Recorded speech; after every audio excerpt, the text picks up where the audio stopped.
bonjour, je suis directeur gérant de Cabinet Solutions Comptables. Nous faisons dans l'accompagnement des entreprises dans le domaine de la gestion financière, de la gestion de la paie. Nous dispensons aussi des formations comptables, RH, et nous faisons aussi le développement des outils de gestion. Aujourd'hui, nous allons voir qu'est-ce qu'un entrepreneur sage et intelligent.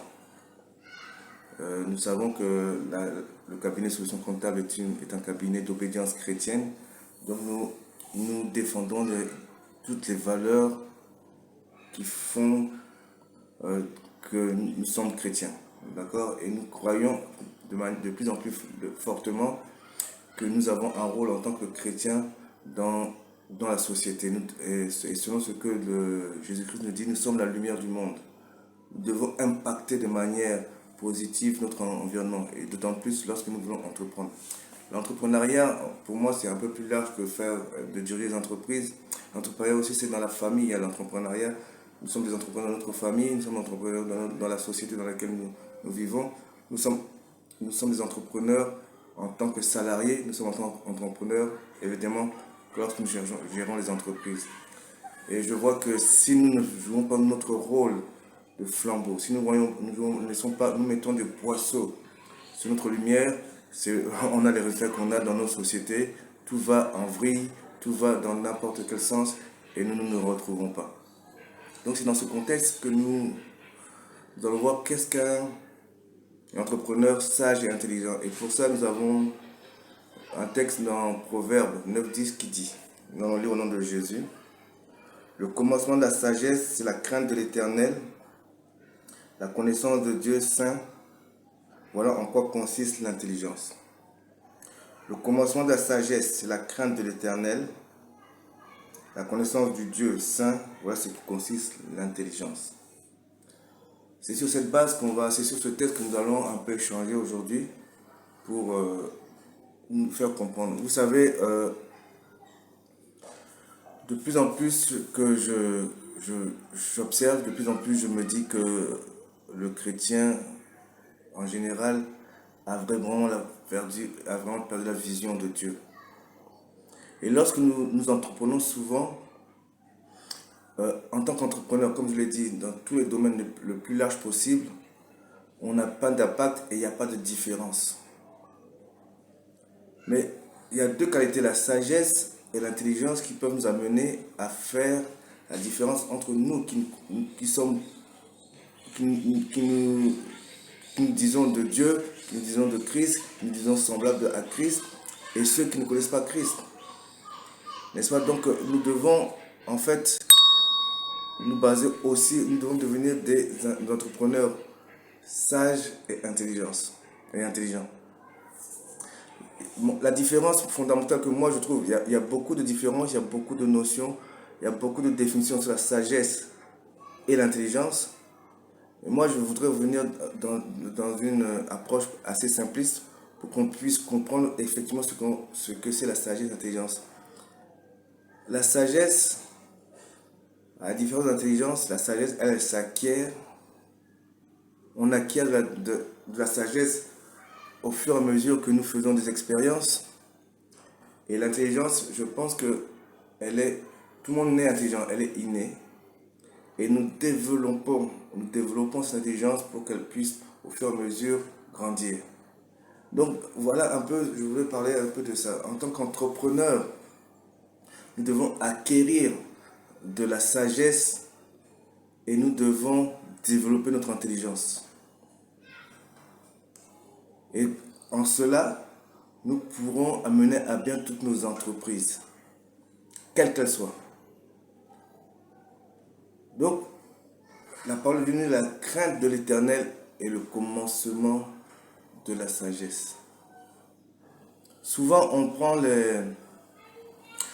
par exemple, on prend dans certains villages, dans nos pays, ou bien en général, on dit que les cheveux blancs sont un peu le garant de la sagesse. Quand quelqu'un a les cheveux blancs, on se dit que voilà, il est sage. Pourquoi? Parce qu'il a vécu, parce qu'il a fait des expériences dans des villages. Autant, souvent, tu voyais dans les traditions, et puis on se dit que peut-être il y avait eu, entre-temps, il y a des années passées, euh, des dangers, et des dangers qui amenaient les gens à ne pas atteindre un certain âge. Mais puisque cette personne a atteint un cheveu blanc et tout ça, il a usé de sagesse. Donc il a été sage pour pouvoir éviter tous les écueils. Et c'est un peu ça. On dit dans la Bible que le commencement de la sagesse, c'est la crainte de l'Éternel. Pour être sage, pour acquérir la sagesse, pour pouvoir prendre des décisions sages, pour ne pas se laisser balloter par des pulsions, spontanées, pour ne pas réagir dans le mauvais sens, dans tout ce que nous en prenons, il faut apprendre à craindre l'Éternel. Qu'est-ce que la crainte de l'Éternel? La crainte de l'Éternel, aujourd'hui, je pense que elle est vraiment, vraiment, vraiment minime.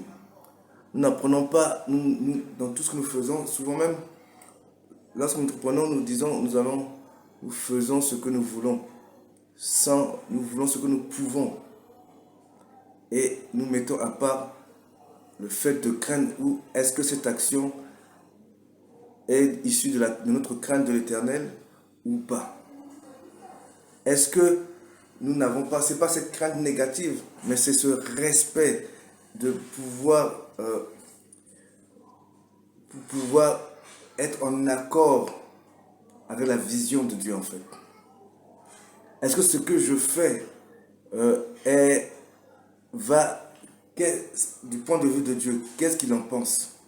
Est-ce que ce que je fais est dans le cadre des valeurs que je prône en tant que chrétien? Est-ce que lorsque j'agis en tant qu'entrepreneur dans mon entreprise, les valeurs qui sont l'intégrité, les valeurs qui sont l'honnêteté, les valeurs qui sont le propre même des valeurs que Dieu nous demande de respecter, est-ce que c'est ça? Lorsque nous entreprenons, lorsque nous partons, même quand je parle d'entreprise en général, lorsque nous partons chercher du travail, nous sommes en quête d'un emploi. Est-ce que nous le faisons selon les valeurs? Est-ce que dans la crainte de Dieu? Est-ce que la première chose même, c'est Jésus, regardons bien ce que Jésus, l'exemple est parfait, l'exemple de Jésus. Jésus est venu sur terre lorsqu'il a commencé son ministère. On voit bien qu'il dit, afin que s'accomplissent ces écritures, afin que s'accomplissent. Il était pertinemment, perpétuellement, il était dans la recherche de la volonté de Dieu. Parce qu'il craignait Dieu, de cette crainte-là. Rechercher d'abord la volonté de Dieu. On ne cherche pas un boulot pour nous-mêmes d'abord. On cherche un boulot d'abord pour pouvoir respecter la volonté de Dieu. Et lorsque nous cherchons un boulot, est-ce qu'il faille qu'on passe par des micmacs qui sont contraires à la volonté de Dieu pour pouvoir atteindre ce boulot? On écrase, est-ce que nous devons écraser nos frères et sœurs pour réussir dans nos entreprises? Est-ce que nous devons passer par corrompre? Est-ce que nous devons pouvoir biaiser les résultats pour pouvoir montrer aux gens qu'on réussit? C'est ça le vrai problème. Est-ce que dans nos entreprises, nous faisons toutes les décisions que nous prenons est basée sur la crainte de Dieu? Mais lorsqu'on comprend, chaque fois que nous voulons faire quelque chose, chaque fois que nous voulons prendre une décision pour notre entreprise, dans nos entreprises, nous nous référons à Dieu pour voir, avec l'aide du Saint-Esprit, nous recherchons, nous discernons ce que l'Esprit de Dieu nous montre comme ce que Dieu veut et que nous faisons tout pour ne pas réveiller la colère, pas la colère, mais peut-être la tristesse, ou être à l'encontre de ce que Dieu veut, nous devenons plus sages. Et au fur et à mesure que nous le faisons, dans nos entreprises, dans nos projets, nous acquérons de la sagesse. Et autour de nous, les gens verront que nous sommes des entrepreneurs avisés. il est très important de respecter cela. Il est très important de pouvoir respecter cela. Parce que le monde a besoin de la révélation du Fils de Dieu. Mais la révélation du Fils de Dieu dans nos entreprises doit se voir. Il en est de même pour l'intelligence. On dit l'intelligence de connaître le Dieu saint. Beaucoup d'entre nous, les chrétiens, nous disons que nous sommes chrétiens, mais nous ne connaissons pas Dieu. Et le fait de ne pas connaître Dieu ne nous permet pas de développer notre intelligence.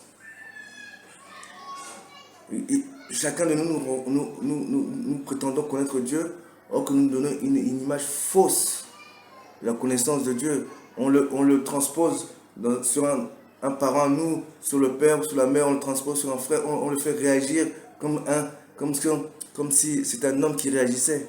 Or que la parole de Dieu nous dit même que lui, nos pensées ne sont pas nos pensées. Nous le caricaturons avec des pensées humaines et en disant que c'est Dieu. Hein? Nous croyons que notre Dieu, nous croyons connaître Dieu, mais nous, on ne le connaît pas.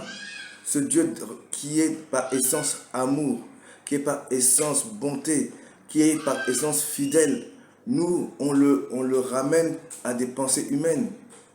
Et ça fait que nous ne développons pas notre intelligence. La meilleure façon de développer notre intelligence, c'est de pouvoir rechercher à mieux connaître Dieu dans notre intimité avec lui. Hein? Jésus a dit que c'est un avantage pour nous que le Saint-Esprit vienne parce qu'il allait nous enseigner sur ce que Christ a dit. Il va nous apprendre à mieux connaître Dieu à travers Jésus-Christ. Parce que Jésus a dit que on ne peut pas connaître Dieu sans passer par lui. Et le Saint-Esprit nous apprend à mieux connaître Dieu à travers Jésus-Christ. On ne prend pas le temps, donc, chaque fois que nous lançons dans une entreprise, prendre un temps comme Marie et Marthe. Nous avons vu que Jésus a dit que Marie a choisi la bonne part. Au lieu d'aller de gauche à droite comme Marthe, elle s'est d'abord assise. Au pied de Jésus pour pouvoir avoir les directions divines pour faire son entreprise. Est-ce que vous comprenez ce que je veux dire? Prenons le temps de connaître de manière personnelle. De manière personnelle, face à face, être à face avec notre Seigneur pour pouvoir le connaître de manière personnelle. Des fois, vous entendez des gens qui vous parlent de Dieu, il semblerait que Dieu est un Dieu de courroux, un Dieu de colère qui n'aime pas les gens. Non, notre Dieu n'est pas comme ça. Notre Dieu est amour. Dieu nous aime. Dieu nous aime. Il n'y a pas de châtiment qui nous était réservé et tombé sur Jésus-Christ. Qu'est-ce qui peut nous séparer de l'amour de Dieu? Dieu ne nous a jamais. L'amour que de Dieu est un amour qui ne change pas. Que tu sois voleur, que tu sois tueur, que tu sois, Dieu t'aime. Ça n'empêchera pas, comme dirait un serviteur de Dieu, dit que si l'amour de Dieu, Dieu t'aime lorsque tu vas voler. Mais les conséquences, tu auras les conséquences, c'est toi qui les auras. Si tu pars voler, on t'attrape, Dieu t'aime. On te met en prison, Dieu t'aime. Même dans ton prison, l'amour de Dieu n'a pas changé, mais c'est toi, tu dois subir les conséquences. Mais je ne vois pas comment Dieu, un Dieu d'amour qui a accepté d'envoyer son Fils Jésus-Christ, mourir sa propre, en tant qu'on était encore pécheur, puisse encore être celui qui frappe, celui qui donne des corrections sévères sans amour. Et la justice, les gens vont dire non, c'est parce qu'il suffit que tu rates dans tes entreprises. Il suffit que tu as des problèmes dans l'évolution de ton entreprise? Les gens vont dire que non, c'est parce que tu as péché. Non, c'est parce que tu dois avoir des liens ancestraux. Mais les liens ancestraux là, parlons des liens ancestraux qui vous bloquent dans les affaires là. Mais la Bible est claire, elle dit que Jésus a porté nos malédictions.